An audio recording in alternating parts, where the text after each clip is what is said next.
নমস্কার বন্ধুরা, আজকে বৃষ্টি রান্নাঘরে খুব চটজলদি খিদে মেটাবার একটা আইটেম নিয়ে আপনাদের কাছে হাজির হলাম।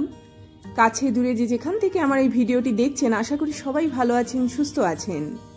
আমের সিজন, তার সাথে সাথে আম প্রায় চলে যাবার পালা।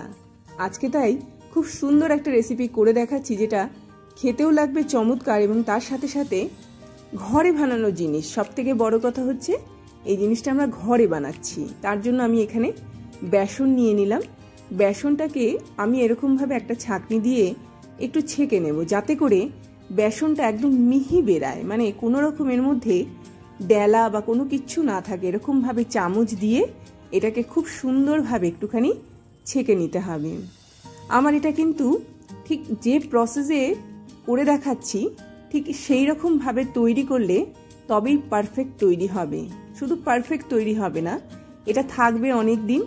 তার সাথে সাথে যাদের প্রচুর খিদে পায় তারা ঘরে বানানো নানা ধরনের মিষ্টি রেসিপি, যেগুলো আম বলুন বা অন্য সব ফল দিয়ে তৈরি, সেগুলো দিয়ে কিন্তু তৈরি করতে পারেন। তাতে কি হবে, বাইরের ভেজাল থেকে আমরা কিন্তু অনেকটা পরিমাণে দূরে থাকব।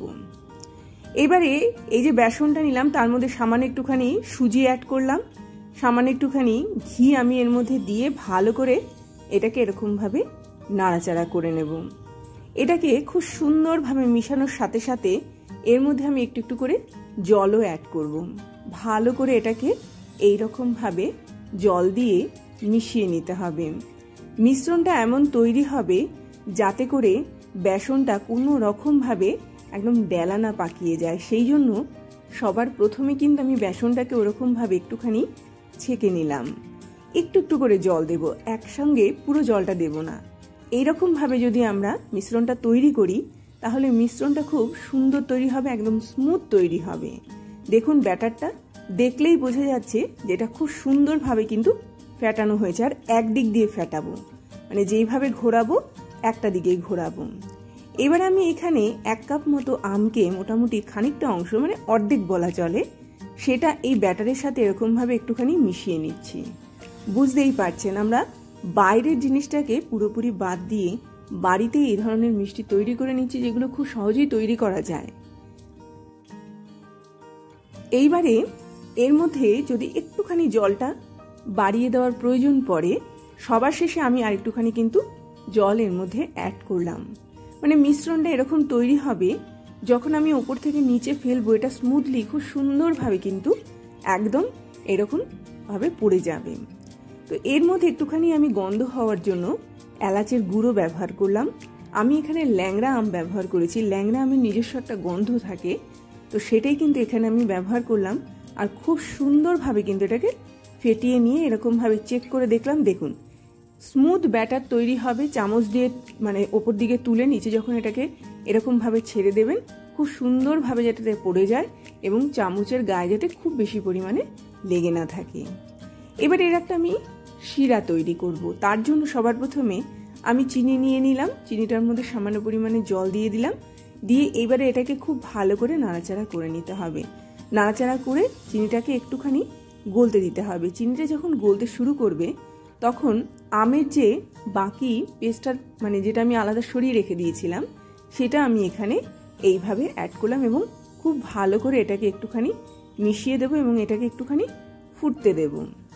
এইরকমভাবে যখন এটা ফুটে উঠবে তখন আমি এরকম একটা চামচ দিয়ে একটুখানি চেক করে দেখে নেব যে এই শিরাটা রেডি হয়েছে কিনা। হ্যাঁ, এই শিরাটা রেডি হয়ে গেছে। যখন হাতে একটু চিটচিট ব্যাপার আসবে তখনই এটা রেডি হয়ে যাবে। খুব বেশি কিন্তু এটাকে আমি জাল দেব না।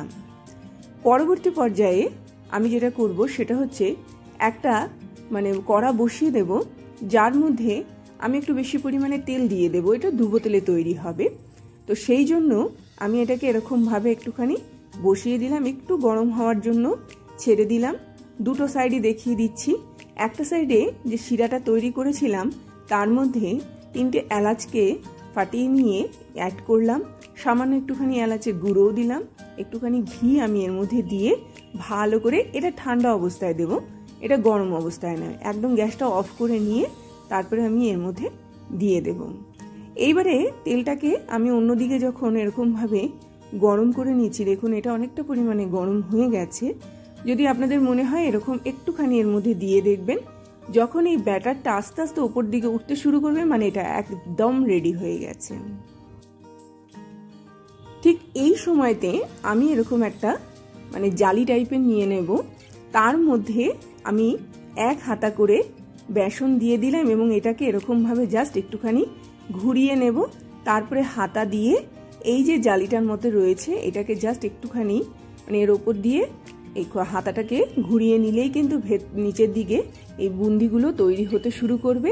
প্রত্যেকটা ফোঁটা আলাদা আলাদা বুন্দি তৈরি হবে, যেটা আম দিয়ে তৈরি, যেটা বেসন দিয়ে তৈরি এবং খেতে অসম্ভব টেস্টি। তো এরকমভাবে দেখুন আমার কিন্তু একটা সেট রেডি হয়ে গেল। আর এটা করতে কিন্তু বেশিক্ষণ ঝামেলা লাগে না, নর্মালি আপনারা রান্নাঘরে দাঁড়িয়ে কিন্তু এটাকে তৈরি করে নিতে পারেন। এরকম আবার আমি এর মধ্যে দিয়ে দিলাম, দিয়ে আবার এটাকে কিন্তু রেডি করে নিলাম। দেখুন প্রথম অবস্থায় এরকমভাবে বুন্দিগুলো পড়ে যাবে, যতটুকু এর মধ্যে লেগে থাকবে আমি একটা হাতাটা ব্যবহার করছিলাম, সেটা দিয়েই কিন্তু এরকমভাবে আরেকটুখানি জাস্ট এটাকে একদিকে যেমন ঘোরাবো অন্যদিকে হাতাটাও এরকমভাবে ঘুরিয়ে নিতে হবে এর ওপর দিয়ে, তাহলেই কিন্তু একদম খুব সুন্দর স্মুথভাবে এটা নিচে পড়ে যাবে। আবার কিন্তু আরেকটা সেট আমার রেডি হয়ে গেল, একদম রেডি হয়ে গেলে এটাকে আমি এবার ছেঁকে নেব। ছেঁকে নিয়ে নেওয়ার পরে পরবর্তী কাজ শুরু করব। এই রকমভাবে যখন আমার দুটো সেট রেডি হয়ে গেল, আমি আরেকটা সেটের মধ্যে একটুখানি আর্টিফিশিয়াল কালার ব্যবহার করলাম। আপনাদের যদি মনে হয় আপনারা নর্মাল বিটের রসটাও কিন্তু এই ক্ষেত্রে ব্যবহার করতে পারেন। তো এরকমভাবে বা আপনারা চেরিকে পেস্ট করে নিয়েও এর মধ্যে ব্যবহার করতে পারেন, দুটোতেই কালার আসে। এরকমভাবে লাল কালারটা আমি তৈরি করলাম, খুব বেশি আমি এখানে ব্যবহার করিনি, হালকা একটুখানি দিয়ে দিলাম। তো আমার কিন্তু একদম লাল কালারটা এরকমভাবে রেডি হয়ে গেল। অসম্ভব সুন্দর তৈরি করতে লাগে এবং খেতেও লাগে অসম্ভব সুন্দর। তো এরকমভাবে কিন্তু একটা খুব সুন্দর রেসিপি আপনারা বাড়িতে বসেই তৈরি করতে পারেন। যারা মিষ্টি খেতে ভালোবাসেন আমের সিজনে এইভাবে তৈরি করে নিতে পারেন। এবারে দেখুন বুন্দিগুলোকে আমি যে শিরাটা তৈরি করে দিয়েছিলাম সেই শিরাটা মানে তৈরি করার শিরার মধ্যে আমি দিয়ে দিলাম। দিয়ে দেওয়ার পরে হলুদগুলো প্রথমে দিয়ে দিলাম, তারপরে লালটা অ্যাড করলাম এবং এটাকে একটুখানি গরম করে নিয়ে এরকমভাবে জাস্ট মিশিয়ে নিতে হবে। এই জন্য শিরাটা একটু চিটচিটে হলে ভালো হয়, খুব তাড়াতাড়ি এটা ধরে যায়। একদম রেডি হয়ে গেল, মাখিয়ে নিয়ে আমি গ্যাসটা অফ করে নিলাম। সামান্য একটুখানি ঠান্ডা হবে, তারপরেই কিন্তু এটাকে আমি জাস্ট ব্যবহার করব। ওপর দিয়ে একটুখানি ড্রাই ফ্রুট দিয়ে দিলাম, তার মধ্যে একটুখানি কাজু আছে, একটু কিশমিশ আছে, একটু আমন্ড আছে, ধরে নিন 1 টেবিল স্পুন করে। এটাকে খুব ভালো করে মেখে নিয়ে এবার হাত দিয়ে জাস্ট এটাকে এরকমভাবে গোল গোল লাড্ডু হিসাবে তৈরি করে নেব, এইভাবেই খাবো। তো আজকে এমন একটা রেসিপি আপনাদেরকে করে দেখালাম যেটা বাড়িতে তৈরি লাড্ডু, যেগুলো বাইরের নানা ধরনের মানে একদম আর্টিফিশিয়াল দিকটাকে বাদ দিয়ে সামান্য একটুখানি কালার অবশ্যই আমি ব্যবহার করছি। আবারও বলছি আপনারা চেরিকে পেস্ট করে ওখানে ব্যবহার করতে পারেন বা বিটের রসটাও ব্যবহার করতে পারেন, কালারটা একটুখানি অন্যরকম আসবে। তো আজকে আমি অসাধারণ স্বাদের এই রেসিপিটা তৈরি করে দেখালাম। দেখুন ঠিক এই রকম তৈরি হবে, এই রকমভাবে কিন্তু এটা একদম সবার জন্য তৈরি করে রাখতে পারেন, স্টোর করে রাখতে পারেন, অনেক দিন স্টোর করা যেতে পারে এটাকে। তার সাথে সাথে বাইরে থেকে যেই আসবে তাকে আমের এই রেসিপিটা অবশ্যই তৈরি করে খাওয়াতে পারেন। এই বলে বিদায় নেব, আবার আসবো একটা খুব সুন্দর ভিডিও নিয়ে। ততক্ষণ সবাই ভালো থাকবেন, সুস্থ থাকবেন, দেখতে থাকবেন বৃষ্টির রান্নাঘরে। অবশ্যই চ্যানেলটির পাশে থাকবেন এবং অবশ্যই চ্যানেলটিকে সাবস্ক্রাইব করবেন। আসলাম তাহলে।